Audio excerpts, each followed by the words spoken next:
Hey folks. Hello. Welcome back to Wandering into Wellness. Ben and Lydia as per usual. And our special guest today is Suzy Kell. Suzy is a decluttering expert, and we felt that this close to Christmas, where the clutter is about to land in quite a large volume for most of us, or not, but that's basically why we're having the podcast. Yeah. Because why? And what are we doing this for, really, isn't it? Yeah, I think it's, in my head, the title of this podcast was kind of like Simple Holidays, How to Declutter Your Christmas. And I think certainly, obviously I'm the only one of the three of us that is in a family situation with kids.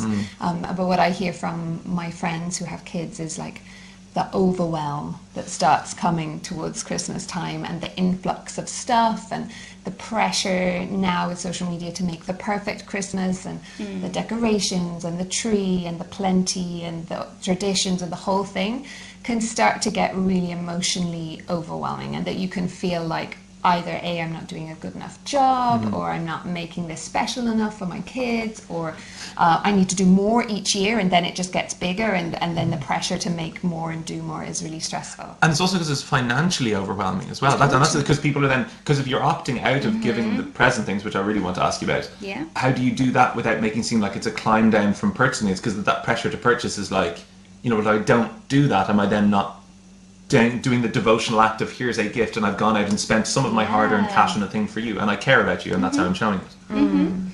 So there's sort of two sides to that.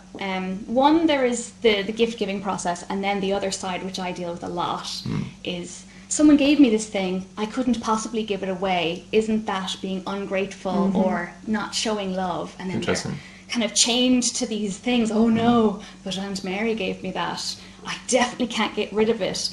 And so I help people unpack that. If you're looking at trying to bring minimalism into your life in some kind of a way, and you want to apply that to gifts, but maybe you're a family that has never done that, or a household that has never done that before, it can be really, I come from a family where gift giving is a massive thing, and it's really part of our love language, hugely.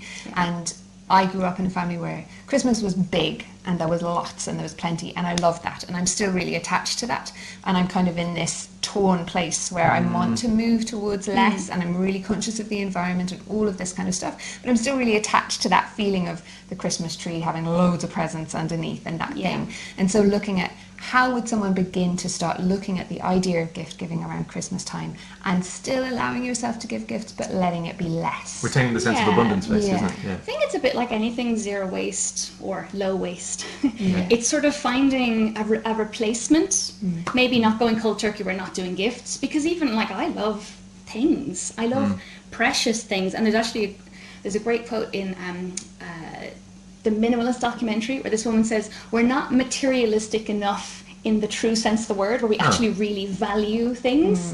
Cool. Where the modern sense of materialism, of course, we're the churn. Yeah, exactly. So we really should be treasuring things when we get them. So in terms of finding a swap for things, it could be okay, so normally I give, say, to my husband, I get him something, a big musical instrument, and it's wrapped up in, all the packaging and all that kind of stuff. Well, maybe instead I get him concert tickets, and I still go, I know you love music.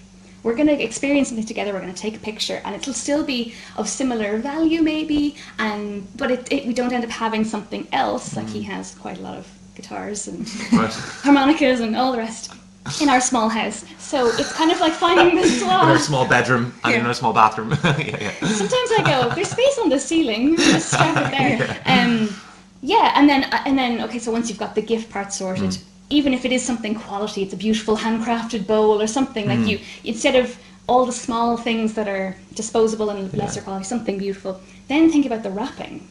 It doesn't have to be glitter and bows and in a bag, and then it can't be reused. It could be, we wrap our stuff in newspaper, and we've kind of taken it on as how cool are we, it's newspaper, but it's nice, really handy. It's cool. It's what fish and chips, with our misty-eyed, whatever romantic remembrance of them is what they came in. And there's something really nostalgic about that, and something really real about. And also, I've been wrapping a newspaper for string, right? What's that? Brown paper packages wrapped up with string. It's in the song for a reason. Yeah, exactly. Or we always have those bags, the kind of gift bags that get passed along. Use that. I've seen people wrap in fabric, or just being creative with that, and I think sometimes it's the attitude you have. If you're a bit like, oh, I got you this thing, and people sort of sense you're kind of ashamed of it. If you go, I got you this thing, if you want to, give me back that piece of fabric, or here's the bag, and it's just like, this is how I do things, and they go, okay, well, I got the gift. So sometimes it's like embodying that you're comfortable with a different way of It's Christmas. like the pennies thing, but in reverse. You know that thing, pennies. Have you heard that thing? Oh yeah. That's the Irish way to say thank you is thanks pennies. Yeah, exactly. Yeah, but did it translate to China or something like that, where somebody from China heard, like, everybody, when you got a compliment about what you're wearing, they said, pennies. So she thought it was a way of saying, like, oh, thanks. So she'd go around and say, pennies. But it's like the reverse of that, where you just kind of like, you're downplaying immediately kind of the value of the thing. You're like, no, this is a good thing. And and my stepfather is just like the ultimate not minimalist.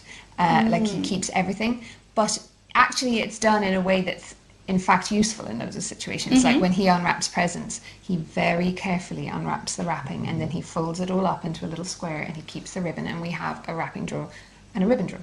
And so every year when the wrapping comes out, he goes back to the wrapping, he rewraps them, and they take the ribbons and they rewrap them, and afterwards we give them back the ribbons.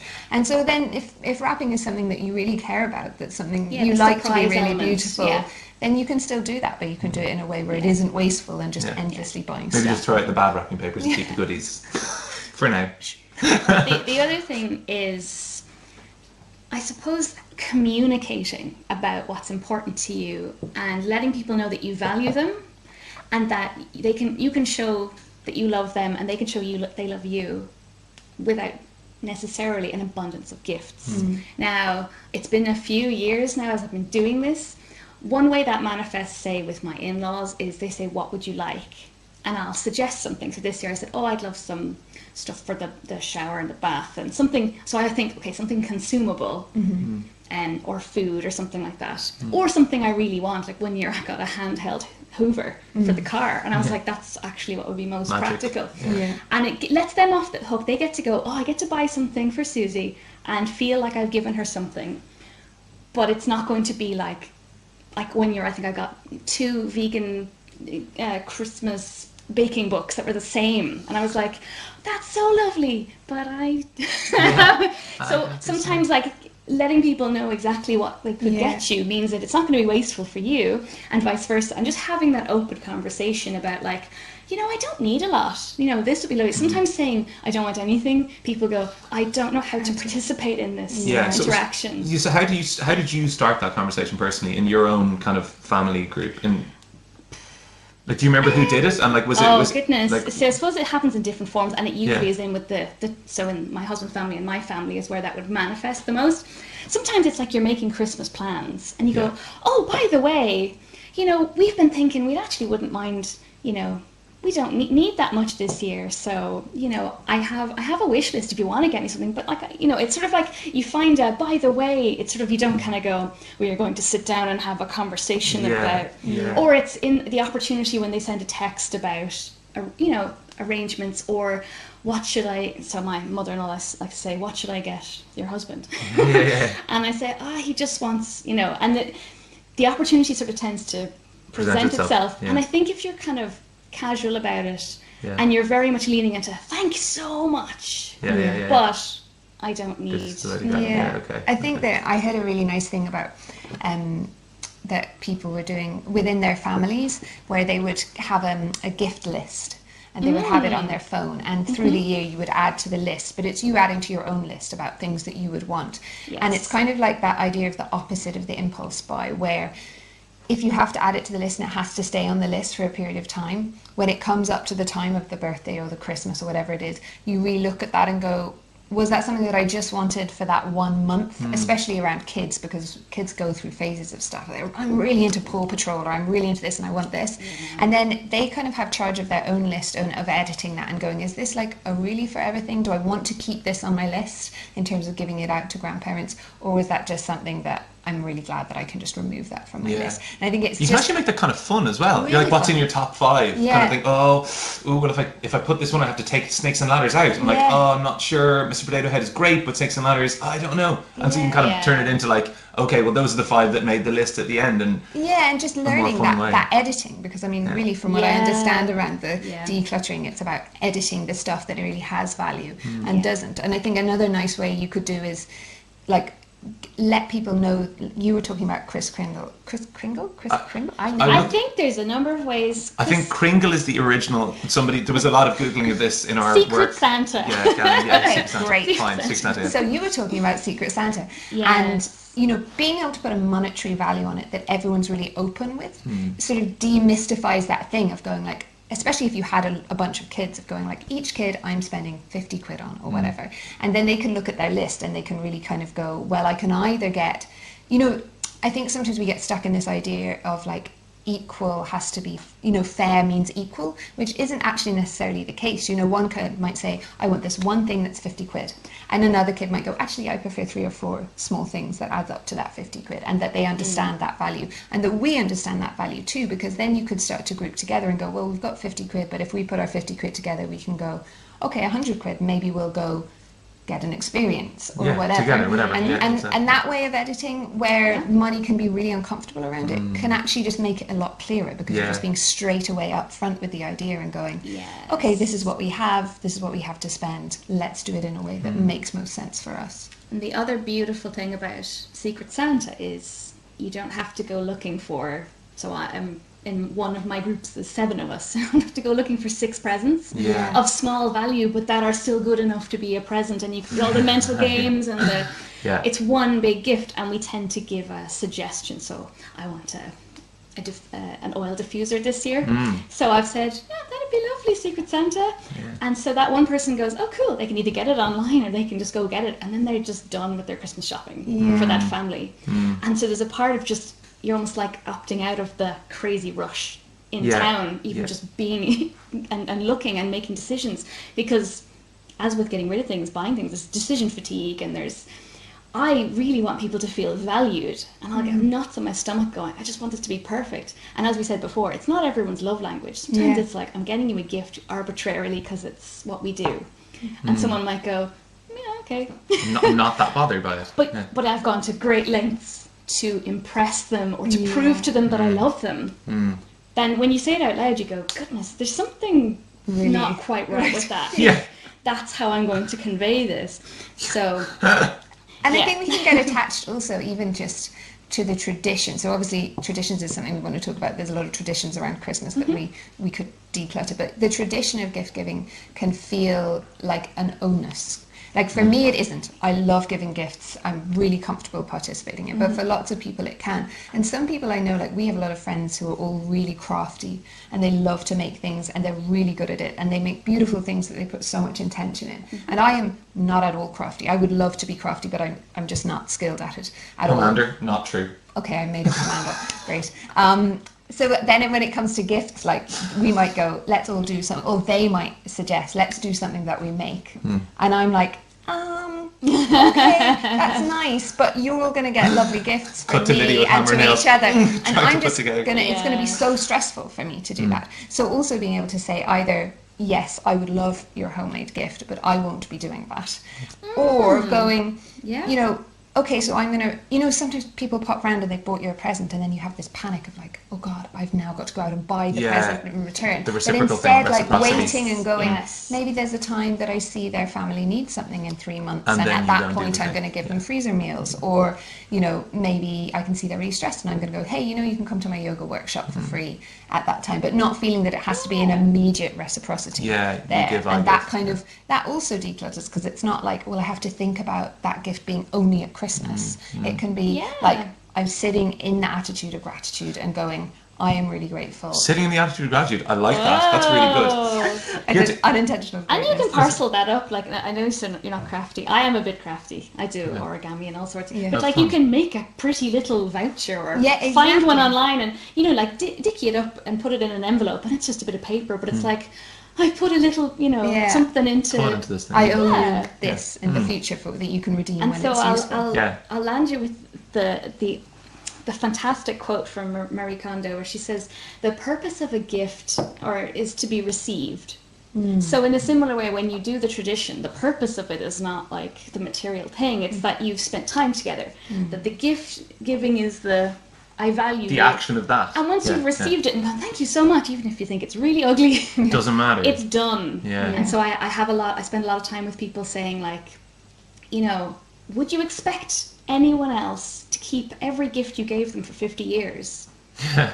Like, from everyone they ever, like, that's crazy. Yeah. And just trying to demystify it and to try and reframe it. So a similar way with traditions, you kind of go like, actually, if I'm honest and I'm upfront, that's going to give me stress. Could I do this instead? And they're like, yeah, it's just about participating and, sharing and, being a bit fun and creative. Yeah. But I think there's sort of an Irishness where you're like, it can't be spoken of. Yeah. You have to kind of beat around the bush, and you can do it gently. I'm all about gentle things, gentle decluttering. But I think there's just, things are never as scary as you think they are when you face them. Yes. Yeah. When you just have a conversation. Yeah, exactly. And also I think if you're doing it within your own creed, like if you're really clear with, this is what I'm comfortable with, and then I'm doing this from my comfort zone, usually you actually don't really mind, even if you get the flack that you're expecting. Yes. You're able to go, this is what works for me, this is what I'm comfortable with, and I'm okay with it not being what's comfortable for you, and that's fine too. I think if you were starting this approach maybe 10 years ago, I know Chris Kindle, Secret Standard, whatever, has been going around for a while, but the idea of reductionism in terms of like the amount of gifts we give them, that kind of like really like pompous kind of version of it, is sort of on the decline naturally anyway. So it's the easiest time you could possibly start to have that conversation, because people are suddenly like, I mean, the world is aware that we're awake to the idea that plastic's not a great idea, and so if we're giving a load of gifts of plastic, actually we're more likely to become the pariah than if we say, actually, I'd like no plastic gifts this year, I'd like everything secondhand this year, I'd like just devotional stuff, and all those things. Are there other versions of that are like, do you have any like good kind of top tips for people when they want to kind of like enter into that conversation? What are like the brackets of things that are nice to kind of present as options to give gifts to that person? So that's a fun part, because you have to be conscious of budgets. Yes. So sometimes, give me an experience. I'd love a class somewhere that costs 100 quid. Can be just too much if you're thinking I need some 20 euro. But I often just go for consumables. Yeah. So could it be, so we often go to the gifted craft fair and the RDS, and we love just getting the beautiful chutneys or chocolates or something like that, that's just, it's Irish made and artisan, and it gets eaten up and gone. You could do candles, you could do something like plants, something natural that even if it wasn't a perfect match, it's easily kind of used up and then passed along, and of course as limited packaging as possible. But there's great ways to do that. It could be, I remember one time for Chris Kindle at work back in the day, I got someone a coffee voucher. I was like, you go have a nice coffee on your breaks from work, and here is the permission to do that. That's cool. Do you know what I mean? Like, there's loads of stuff that you can do at all sorts of different budgets. And then now, like one time for my birthday, I was gifted, like, go and do those Airbnb experience tours around Dublin. And we went and did that together, and that is like, I have a photo of that, and it's special. And I've done cooking classes, did a pottery class, if you're at the higher end of the scale, maybe from a significant other, but anything like that. And I think a nice thing that I heard also around that, like if you are, sometimes it can be really tricky, especially for grandparents, if you're starting to say to them like, we would rather an experience for the kids, or we would rather an experience for the cousins, or whatever the thing is, they still really want to see someone unwrap a thing, and like the kids love that. But you can do like I don't know what it's called, like an object gift. So say you were giving the kid horse riding lessons, you can still get them a little horse and wrap it up, and then they still have the excitement of like, oh, there's the little horse, I'm unwrapping it, or or if they were going, you were going to do like holidays. I know lots of people who contribute to a holiday fund, and you can have a photograph of Africa if that's where you're saving up for, or something like that. So there still is the excitement of the opening the thing, and we still have the connection to like, here's a thing, but it's not like a plethora of stuff that's taking up space. And I think sometimes the angle you go at it from as well can help.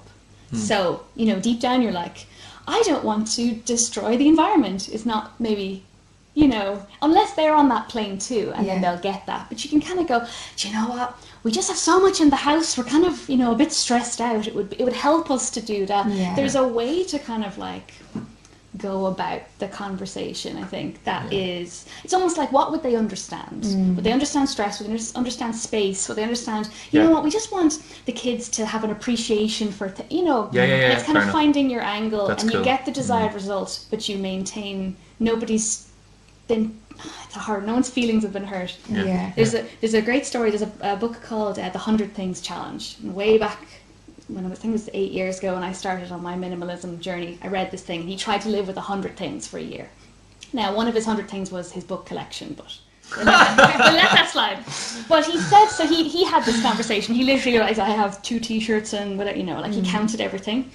He said his aunt wanted to give him 2 or 3 leather jackets, and she was just like, you know, it was like hurting her not to give them, and he was like fending her off, like, no. But he had this big grand, I'm doing this big challenge kind of thing, but like he literally was like face to face with like, no, I don't want this stuff. Like pushing the door closed, Because it was so jarring for her. So he had to find a way to kind of say, no, it's actually really important for me to do this challenge, and I'm going to be writing a book, and he had to kind of craft it in a way that wasn't just, I don't care about your jackets, because then she'd be deeply crushed that like, but you don't care about me, or you think that I'm, you know, whatever. And so, I just think it's the angle you go at can be great. Holding on stuff is an interesting one. I did an interesting thing last week. We had a zero waste decoration making workshop in the shop, which was great fun.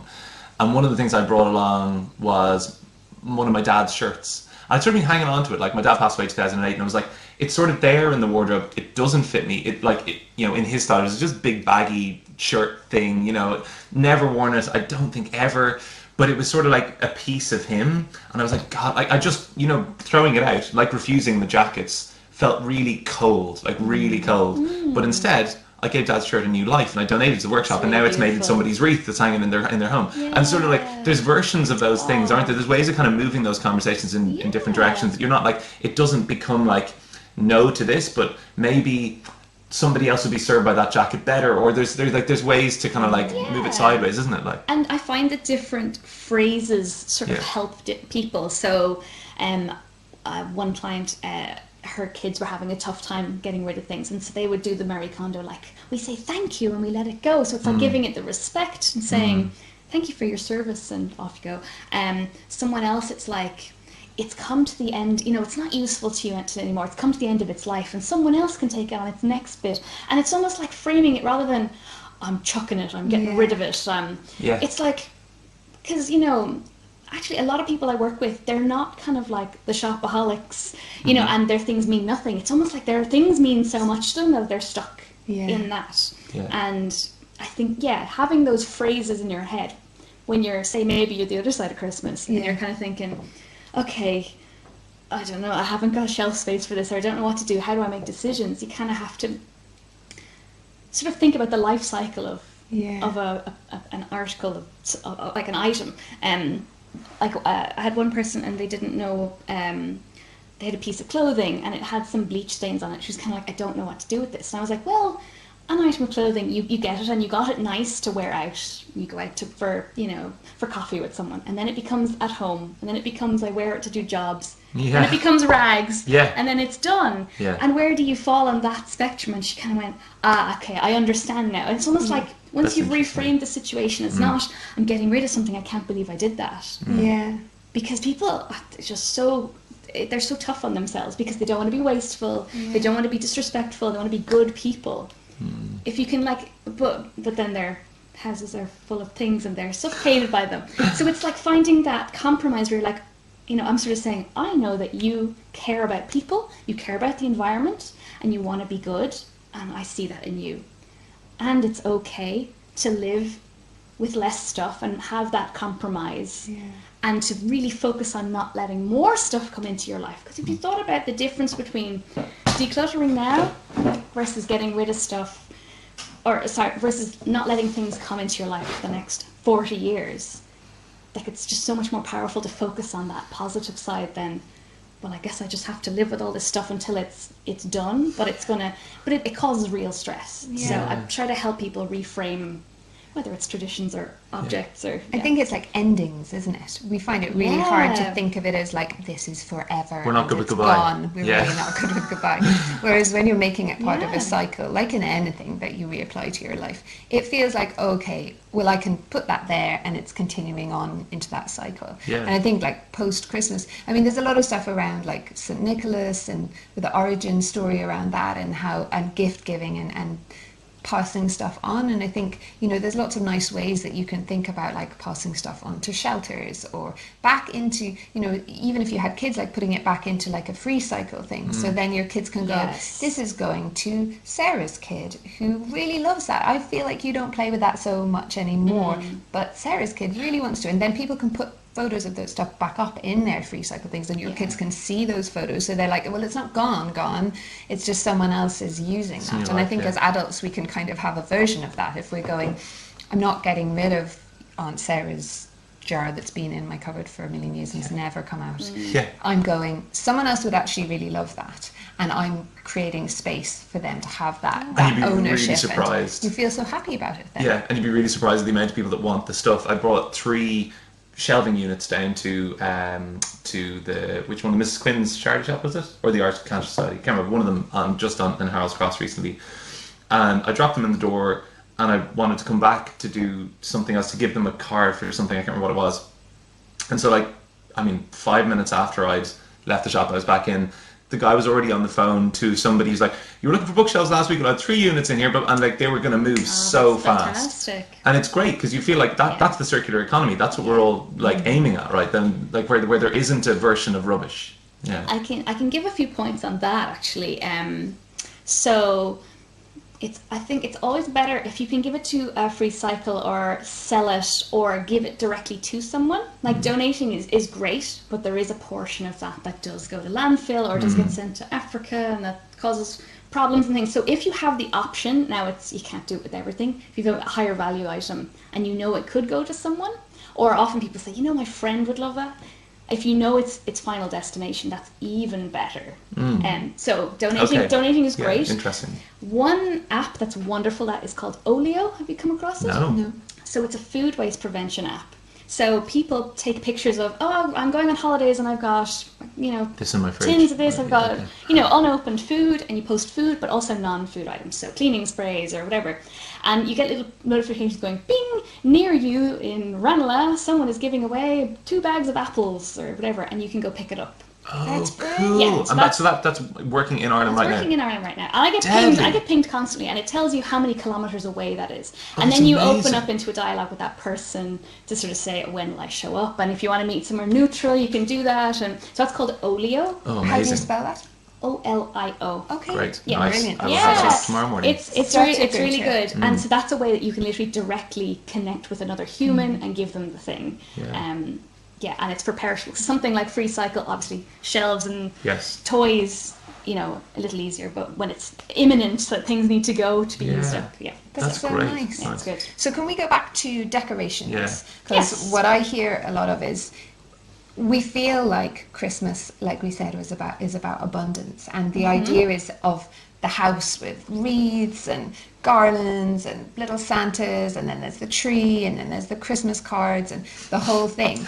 And some people love that, and they love to be in it. And some people do it, but actually find it incredibly stressful. But they literally like can't breathe through they're the just cards, like, I feel like I have to do this for me or for the kids. Or refresh for it every tradition. year and buy a new plastic made in China stuff. Yeah. So what can we do around decorating? Like, are there some rules or some boundaries we can set for ourselves in order to make our house still be decorated, but maybe it's not so overwhelming for us? Sure. Well, I live in a small house, so we have a Christmas tree and a little wreath that smells like Christmas and a few little bits, and we're comfortable with that. And I have some handmade stockings, and that's lovely.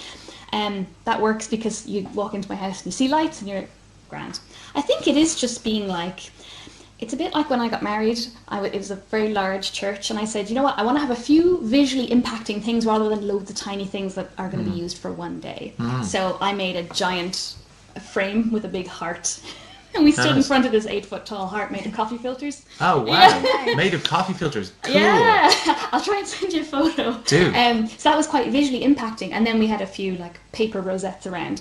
on the pillars, but you know what I mean? Like, it's sort of like if you could choose a few important things. You walk in the room and you see the fireplace, and that's just on the fireplace, and it's lovely. I did it for Halloween. I had a few black candles and I made some spiders and I had a pumpkin, and I was like, here is my minimal. It's in one place. You see it immediately when you walk in the room. It's your little shrine, like it's the little spot, your focus point. So rather than, so it's almost like have one lovely thing, or have the tree as the thing, and have a wreath and the fireplace, and then be content with. So pick a few places and just decorate those. The other thing is consumables. So you could. So one idea that I saw was fantastic. I did it one year in my apartment.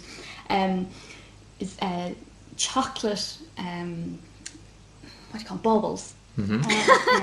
So my ex-boyfriend's mother, she did this, and when guests would come, they'd get to take one of them and eat it. And so by the end of Christmas, you know, tree goes out, no baubles to store, no baubles to break. Yeah. So sometimes you can just be creative, or you can get like a little bowl and you can put nuts, and I see you've got holly outside, you know, like a natural display, or a poinsettia, or something that can, you know, be put back into the earth and renewed every year, and you get that sense of freshness and Christmas, but it doesn't have to be, you know, plastic. A certain style of plastic baubles or whatever that then goes out of fashion or gets broken, or there's bits of tinsel everywhere.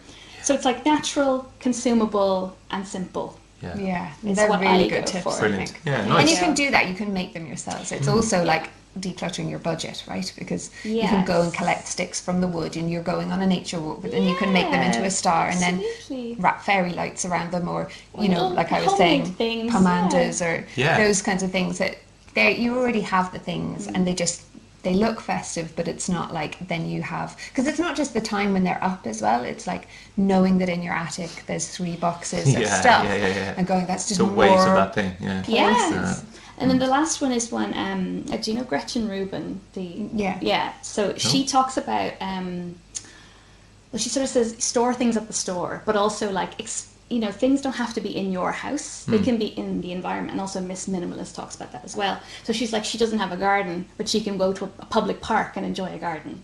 So you could go to Grafton Street and enjoy the lights and enjoy the Brown Thomas display. And my neighbours have really crazy lights on their houses, and I enjoy just looking in at their Christmas trees. No, it's like it's like you know, the city centre is like, you know, flashing lights. Enjoy what's out there. The immunity doesn't mean ownership to have access to it. And it's interesting, isn't it? Because I was saying that to my son last night, because he was going, when are we going to get the lights? Because a lot of people in our estate do amazing light displays, and I was like, yeah, but you know what? When we stand in your window, we look outside the window and we see all the lights around, and we really enjoy them. When they're on our house, we don't get to see them. So we don't. They already have the lights. We don't need to buy more lights in order to feel the lights thing. We just get to sit in our house and look out at the light display, and aren't we lucky that we get that? And you know, obviously those people have bought those things, but they already have them. So there's no need for us to get them also. You know, I think. Cool. Well, listen, thank you very much. I think we better wrap it up. I think we could talk on and on. Nobody got my pun? What pun? Wrap it up. Come on, guys. That was, maybe they didn't get it because it wasn't great. It was too poor, was it? Oh, well, shame. Okay, well, nonetheless, it's come to an end. I hope you guys have a great Christmas. Susie, thank you so much for all your tips, and I hope you guys managed to implement some of that, so you managed to dedicately, you know, navigate the way towards, you know, reducing waste at Christmas and reducing pressure on everybody around you and on yourself, and generally having a lovely time without having lots and lots and lots of lovely stuff. Yeah. Cool. Thanks a million. Great. Susie. Thank you. Bye, guys. Bye.